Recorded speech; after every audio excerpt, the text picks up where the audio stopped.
तो hello guys, स्वागत है आपका न्यू स्विंग ट्रेडिंग स्टॉक के इस वीडियो में।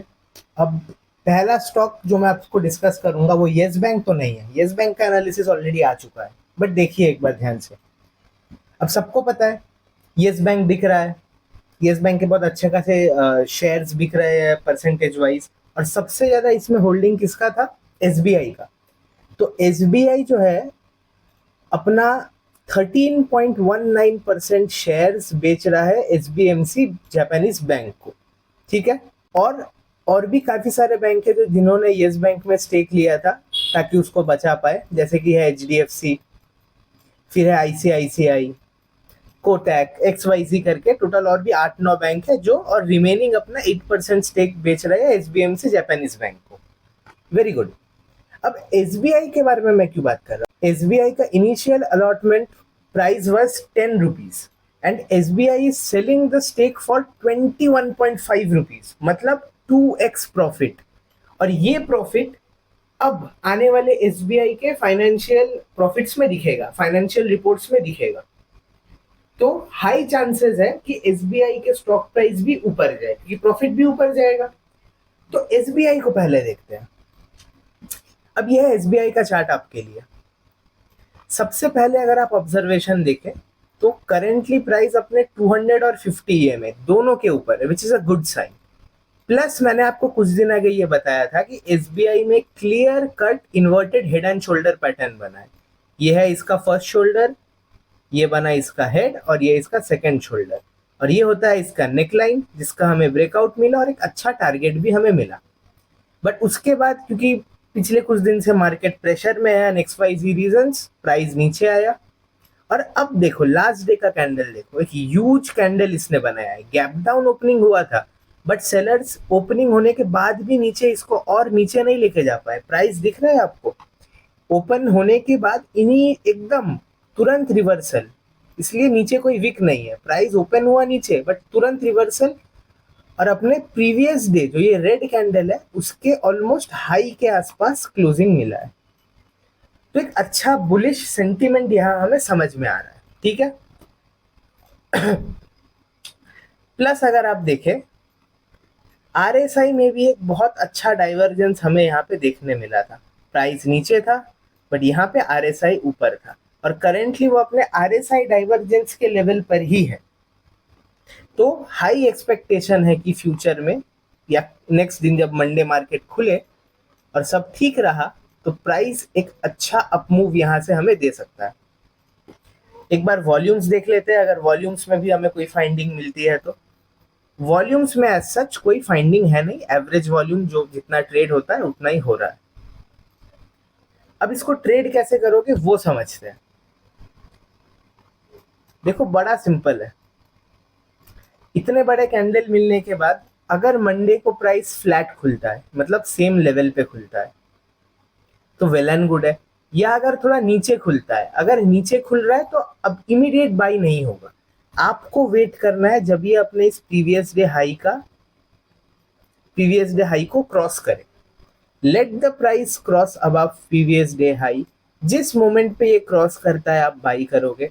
स्टॉप लॉस मैं इधर रखने के लिए आपको बोलता, बट क्योंकि ये कैंडल बड़ा है और ये नीचे से खुल के आया है तो इनिशियल स्टॉप लॉस तो आपको यहां देना पड़ेगा।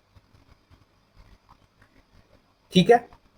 जैसे ही प्राइस नेक्स्ट दिन यहां इसको क्रॉस करता है आपकी एंट्री होगी, स्टॉप लॉस होगा इधर इसके नीचे। और टारगेट्स देख लो, टारगेट्स अच्छे हैं।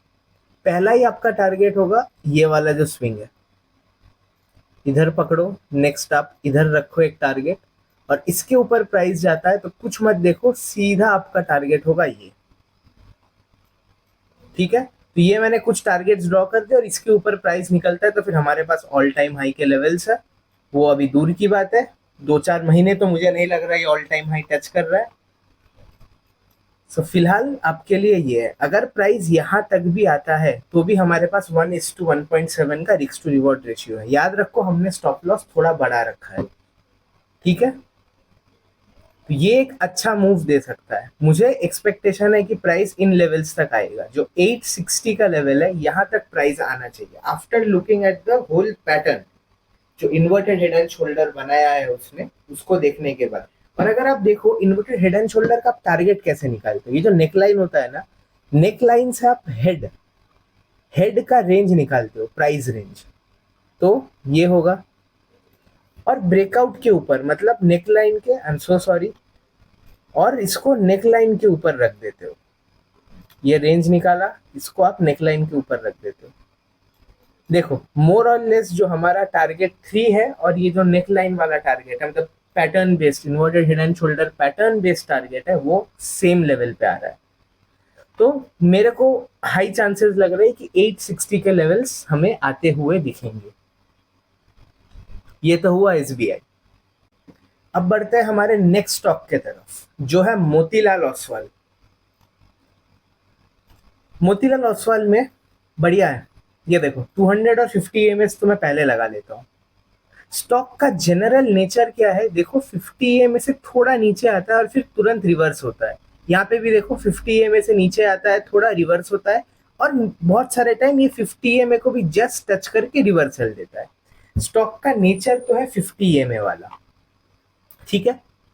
बट करंट लेवल्स पे देखो, जो प्राइस इसने बनाया है, इस पे ये 50 EMA पे सपोर्ट ले चुका है, which is good. And 200 EMA और 50 EMA के बीच में है, मतलब ये अपने 200 और 50 EMA के बीच में स्क्यू हो गया है। एक टाइट रेंज दिख रहा है आपको, एक टाइट रेंज में ये घुस गया, कंसोलिडेट कर गया है। इसका जब ब्रेकआउट आएगा एंड होपफुली अगर ऊपर के साइड आता है तो बहुत अच्छा है, ये बहुत अच्छे मोमेंटम से ऊपर जाएगा। दूसरा फाइंडिंग देखो, let me close the EMAs।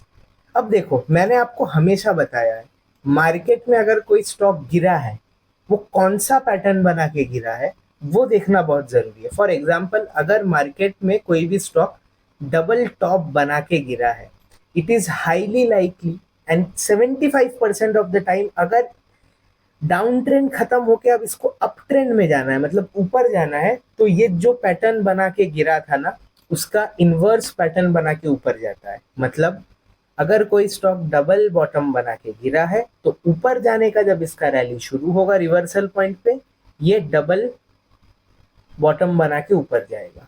तो अगर ये डबल टॉप बना के गिरा है, तो ये डबल बॉटम बना के ऊपर जाएगा। ये बहुत बार देखा गया है होते हुए। करंट पे देखो क्या हुआ, मोतीलाल ओसवाल कौन सा पैटर्न बना के गिरा, सिमेट्रिकल पैटर्न बना के ये गिरा। सिमेट्रिकल ट्रायंगल पैटर्न बोलते हैं इसको। ट्रायंगल पैटर्न मोरलेस 3 टाइप के होते हैं। एक असेंडिंग ट्रायंगल, जहाँ पे सपोर्ट ऊपर फिक्स्ड होता है और नीचे से प्राइस जो है वो इस तरीके से आता है, इसलिए इसको असेंडिंग बोलते हैं। और यहाँ से जब ब्रेकआउट मिलता है हमको, तो एक अच्छा अपसाइड रैली मिलता है। सेकेंड होता है बियरिश पैटर्न, बियरिश ट्रायंगल, जहाँ पे नीचे का सपोर्ट सेम होता है, प्राइस ऊपर से नीचे ऐसे ऐसे ऐसे गिरते रहता है। ये हो गया। और एक पैटर्न, यहाँ पे हम बियरिश ट्रेड ढूंढते हैं, प्राइस ऐसे ऊपर से नीचे आता है, अंदर कंसोलिडेट करता है और फिर फाइनली ब्रेकआउट देता है। ये हो गया बियरिश पैटर्न। और सेकेंड है symmetrical triangle pattern, which is both bearish and bullish. Symmetrical triangle pattern देखो, ऐसे एक पैटर्न बनता है, प्राइस नीचे से ऊपर आए, ऊपर से नीचे आए, कहीं से भी आए, इसके अंदर जब प्राइस इस तरीके से मूव करता है, प्राइस का प्रोबेबिलिटी है दोनों साइड ब्रेकआउट या फिर ब्रेकडाउन देने का, ठीक है। अब इसका करंट पे देखो क्या हुआ है। यहाँ पे बना है सिमेट्रिकल ट्रायंगल पैटर्न, ये है नीचे का लाइन और ये है ऊपर का लाइन। क्लियरली आपको दिख गया एक सिमेट्रिकल ट्रायंगल पैटर्न। और इसने ब्रेकआउट दिया था नीचे के साइड में, इसका ब्रेकआउट देखो, बहुत अच्छा ब्रेकआउट है इसका, सॉरी बहुत अच्छा ब्रेकडाउन है। ब्रेकडाउन दिया, अपना जो ब्रेकडाउन का लेवल था उसको रिट्रेस करने गया और फिर एक रैली दिया डाउन साइड में, वेरी गुड। और मैंने आपको क्या बताया, इसी का पैटर्न। अब देखो जो पैटर्न दोनों साइड ब्रेकआउट ब्रेकडाउन देता है, उसका कोई इन्वर्स नहीं होता ना। डबल टॉप का इन्वर्स होता है डबल बॉटम, बट सिमेट्रिकल का इन्वर्स क्या होगा, कुछ नहीं, वो सिमेट्रिकल पैटर्न नहीं होता है। अब करंट लेवल्स पे देखो, यहाँ पे एक सिमेट्रिकल ट्रायंगल पैटर्न बना है, दिख रहा है। ये नीचे से प्राइस ऊपर जा रहा है और ये ऊपर से प्राइस नीचे दब रहा है। पिछले बार क्योंकि ब्रेक डाउन था, अगर रिवर्सल देना है इसको तो ब्रेक आउट देना पड़ेगा। तो हाई पॉसिबिलिटी है अगर यहाँ से प्राइस अपने इस ट्रेंड लाइन का ब्रेकआउट देता है तो प्राइस ऊपर रैली करेगा और हम यहाँ पे बाई करेंगे। ट्रेड सेटअप देख लेते हैं। एकदम सिंपल रखना, मैं आपको ट्रायंगल पैटर्न के बेस पे ट्रेड नहीं दूंगा, थोड़ा कंफर्मेशन के बाद ही हम ट्रेड लेंगे। फिलहाल तो ट्रेंड लाइन ऐसा है, कंफर्मेशन कैसे लेंगे देखो। यहाँ पे जो इसका हाई है ना, इस पूरे रेंज का हाई कहाँ पे दिख रहा है आपको, यहाँ पे इधर। तो मैं आपको बोलूंगा जब प्राइस इस लेवल को क्रॉस करे तब आप एंट्री बनाओ। स्टॉप लॉस इस पूरे कंसोलिडेशन के नीचे रख दो और आपके पास ऊपर ह्यूज टारगेट्स है, मैं मार्क कर देता हूँ आपके लिए टारगेट्स। पहला टारगेट तो आपका इमीडिएट है ये, second will be this and third will be this. These are all the targets I am expecting, ठीक है। और एक बहुत अच्छी बात जो होगी यहाँ पे, अगर ये जो मैंने एनालिसिस किया उस तरीके से परफॉर्म करता है, देखो यहाँ पे एक राउंडिंग बॉटम टाइप स्ट्रक्चर बना है कि नहीं। कल को अगर ये यहाँ से इस तरीके से ब्रेकआउट देके इधर पहुंच जाता है तो हमारे पास एक कप एंड हैंडल का सेटअप बन जाएगा। ये हो जाएगा कप और ये बन जाएगा हैंडल, और इसका और लाइक्लीहुड बढ़ जाएगा कि ये और ऊपर जाए।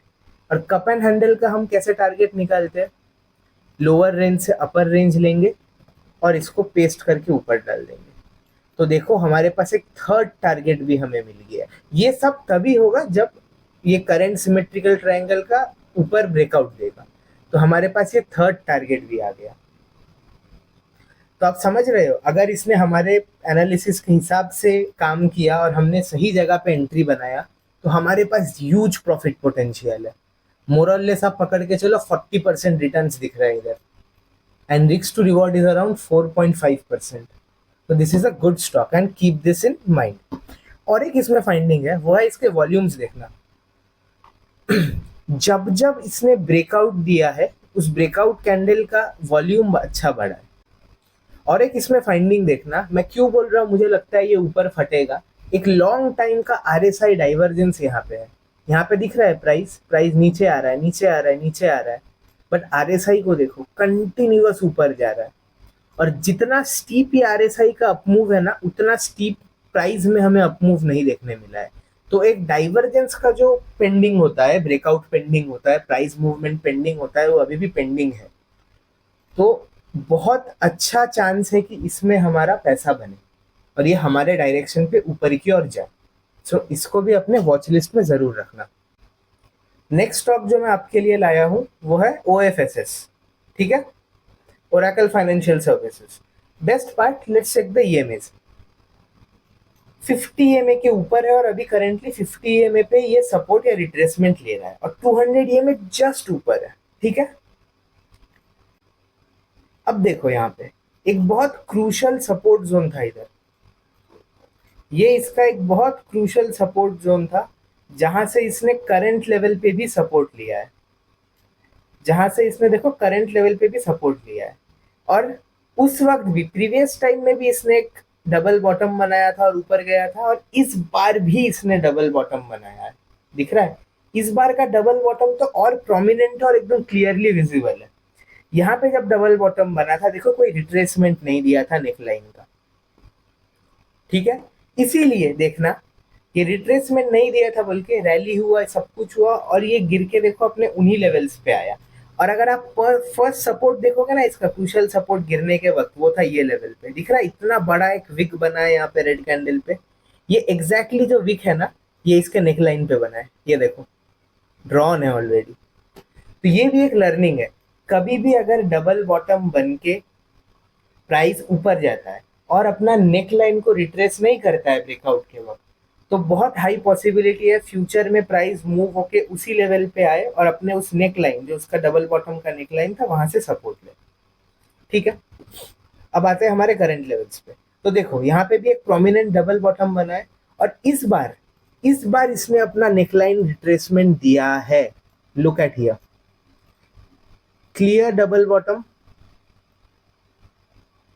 ये है इसका नेकलाइन और ये देखो, सॉरी, ये है इसका नेकलाइन और ये देखो यहाँ पे रेजिस्टेंस इज सॉरी नेकलाइन का रिट्रेसमेंट ये मोर और लेस कंप्लीट कर चुका है। तो मंडे हो सकता है मे बी ये थोड़ा सा और नीचे आए यहाँ पे और फिर ऊपर जाए। मेरा आपको कहने का मेन मुद्दा है, इस जो नेकलाइन का जो ये पूरा जोन है ना, इसको मार्क कर लो। इस जोन पे आके अगर आपको कोई भी बुलिश सिग्नल दिखता है, बुलिश सिग्नल दिखना मतलब क्या, कोई हैमर कैंडल दिख गई आपको, ठीक है, या फिर कोई बुलिश एनगल्फिंग कैंडल दिख गई, एक छोटा कैंडल होगा और उसको एक बड़ा सा ग्रीन कैंडल एनगल्फ कर जाएगा, तो ये होता है कुछ बुलिश कैंडलस्टिक पैटर्न। आप गूगल कर लेना या फिर मैं इसके ऊपर एक वीडियो भी जरूर फ्यूचर में बना दूंगा। कोई भी बुलिश साइन आपको दिखता है आप एंट्री लोगे। मैं अज्यूम करके चलता हूँ कि मुझे यहाँ पे एक हैमर कैंडल दिख गई, ठीक है, मैं हैमर कैंडल पे एंट्री नहीं लूंगा। जब मंडे को हैमर कैंडल बन गया और ट्यूसडे को हैमर कैंडल के हाई का ब्रेकआउट हो रहा है, तो मैं यहाँ पे एंट्री बनाऊंगा।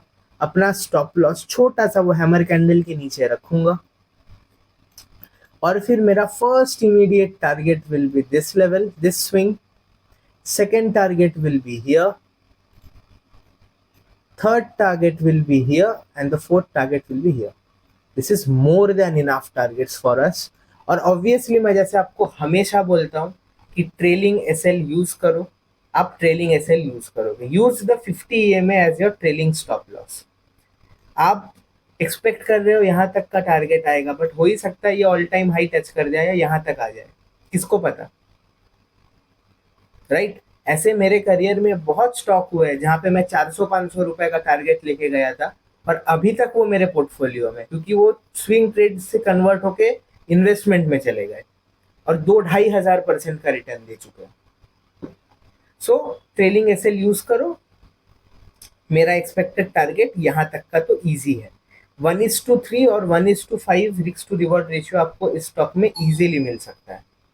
तो नेक्स्ट स्टॉक है हमारा विंडसर मशीन्स। अब विंडसर मशीन्स पे देखो, बोथ 200 और 50 EMA के ऊपर प्राइस है, ठीक है, मतलब हाईली बुलिश है। और अभी मैंने आपको प्रीवियस 1-2 स्टॉक में बताया था ट्रायंगल पैटर्न के बारे में, और यहाँ पे भी असेंडिंग ट्रायंगल पैटर्न बना है। असेंडिंग ट्रायंगल पैटर्न का सपोर्ट इधर है इस जोन पे, और नीचे से देखो ट्रेंड लाइन कंटिन्यूअस ऊपर जा रहा है। तो ये हो गया असेंडिंग ट्रायंगल का फॉर्मेशन।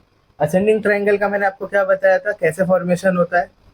प्राइस अगर नीचे से ऊपर की ओर ट्रेवल करता है और एक टाइम के बाद साइडवेज चले जाता है, ऊपर का सपोर्ट तो फिक्स रह जाता है सेम जगह पे, बट जो प्राइस है नीचे से वो इस तरीके से ऊपर की ओर शिफ्ट होते रहता है, मतलब जो रेजिस्टेंस है वो ऊपर शिफ्ट होते रहता है। और इसका जब फाइनली हमें ब्रेकआउट मिलता है अपसाइड में, तो एक अच्छा रैली देखने मिलता है। सेम हमारा इधर बना है, असेंडिंग ट्रायंगल पैटर्न इधर बना है। प्लस इनिशियल लेवल पे देखोगे तो ये वॉल्यूम्स देखो, यहाँ पे वॉल्यूम्स में एक ह्यूज स्पर्ट हमको देखने मिला है, मतलब वॉल्यूम अचानक से बढ़े हैं। ये देखो यहाँ पे, ये प्रीवियस 5-6 कैंडल के जो वॉल्यूम्स है वो काफी बढ़ चुके हैं। नेक्स्ट ऑब्जर्वेशन है हमारा आरएसआई। अब आरएसआई पे भी देखो एक लॉन्ग पेंडिंग डाइवर्जेंस है। यहाँ पे प्राइस को नोटिस करो, प्राइस नीचे गिर रहा था और यहाँ से ऊपर गया, पर आरएसआई देखो कंटिन्यूअस ऊपर जा रहा है। तो प्राइस नीचे और सेम लेवल पे था, बट आरएसआई ऊपर की ओर शिफ्ट होते जा रहा है, तो एक डाइवर्जेंस का मूव भी पेंडिंग है। अब इसको ट्रेड कैसे करोगे, एकदम सिंपल है। कल के दिन या कभी भी जब भी वो नेक्स्ट वीक अपने इस सपोर्ट को तोड़ता है, ऊपर के सॉरी रेजिस्टेंस को तोड़ता है, तो आप एंट्री बनाओगे। प्राइस अभी करेंटली ऐसे मूव कर रहा है, ये जिस मोमेंट पे यहाँ ब्रेकआउट देगा आप ब्रेकआउट पे एंट्री लोगे। जो लोग ब्रेकआउट पे एंट्री मिस कर देंगे, अगर ये बाद में फिर रिट्रेसमेंट देने आता है तो आप रिट्रेसमेंट पे एंट्री लोगे। तो आपका एंट्री का जोन तो सेम है, यहाँ पे आपकी एंट्री होगी। स्टॉप लॉस आप इधर कहीं रख दोगे अपना, ठीक है। और टारगेट हमेशा याद रखना, कोई भी ट्रायंगल पैटर्न का टारगेट कैसे निकलता है, ये जो ओपन होता है ना ये जगह, इसको हम बोलते हैं mouth, mouth of the pattern. ये माउथ से आप रेंज निकालोगे टिल द रेजिस्टेंस, और इस रेंज को ब्रेकआउट के ऊपर रख दोगे, ये मिल जाएगा आपको आपका टारगेट, ठीक है। ये होगा आपका इनिशियल टारगेट। और इसके बीच में भी देखो छोटे छोटे काफी सारे स्विंग्स है which will act as resistance, तो उसके बेसिस पे मैं आपको टारगेट दे देता हूँ। पहला टारगेट होगा ये, सेकेंड टारगेट होगा आपके लिए ये, और थर्ड एंड फाइनल टारगेट होगा आपके लिए ये। बट एक चीज याद रखना, सेकेंड टारगेट के ऊपर जैसे ही प्राइस निकलता है वो अपने ऑल टाइम हाई के जोन पे होगा। ऑल टाइम हाई के जोन पे मतलब अपने अनचार्टेड टेरिटरी में होगा। तो यहाँ से हाई पॉसिबिलिटी की प्राइस और भी ऊपर शिफ्ट होता रहे। तो अगर आपको वो वाला मूवमेंट कैप्चर करना है कि प्राइस जहां तक जा रहा है मैं उसको कैप्चर करूंगा, आप ट्रेलिंग एसएल यूज करोगे। और इस स्टॉक के मामले में आप जो 50 EMA है ना उसको एज अ ट्रेलिंग एसएल रखो, क्योंकि आप देखो प्रीवियसली ये स्टॉक अपने 50 EMA को बहुत अच्छे से रिस्पेक्ट करता है। मोमेंटम में ये 50 EMA के ऊपर ही होगा, तो आप 50 EMA को एज ट्रेलिंग एसएल यूज करो। ये भी बहुत अच्छा एंड प्रोमिनेंट स्टॉक दिख रहा है मुझे फॉर स्विंग ट्रेडिंग। तो ठीक है, मिलते हैं आपके साथ कल एक नए वीडियो में।